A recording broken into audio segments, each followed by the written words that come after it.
सूर्य उत्तरायण मकर संक्रांति के पर्व की आपको बहुत शुभकामनाएं।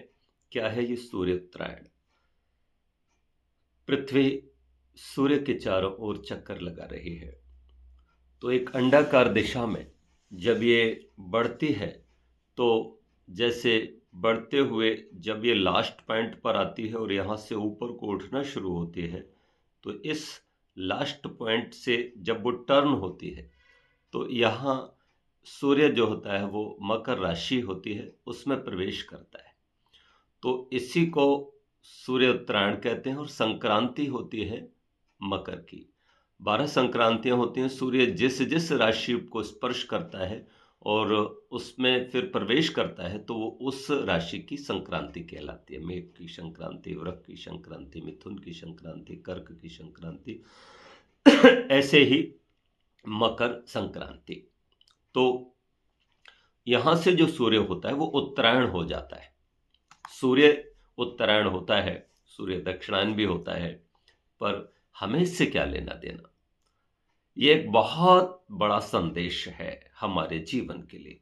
जैसे सूर्य अधोगति को प्राप्त होता है जब वो दक्षिण गति को जाता है, अर्थात जब वो अवैदिक कहूं या पतन की राह करूं, वो उस राह पर बढ़ता है तो उसका ह्रास होता चला जाता है। उसी तरह से व्यक्ति का ह्रास हो जाता है जब वो अवैधिक मार्ग पर चलता है, जब वो असत्य के मार्ग पर चलता है, जब वो झूठ के, आतंक के मार्ग पर चलता है, भ्रष्टाचार के मार्ग पर चलता है, तो फिर उसका पतन होता है। तो ये पतन होते होते व्यक्ति शून्य पर आ जाता है, बहुत नीचे आ जाता है।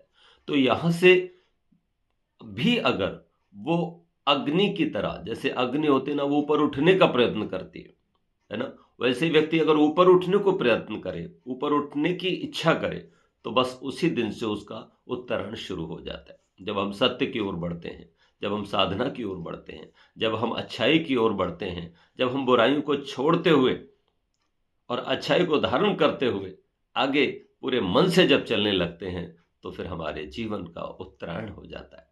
ध्यान रखना, ये तो खगोलीय घटना है।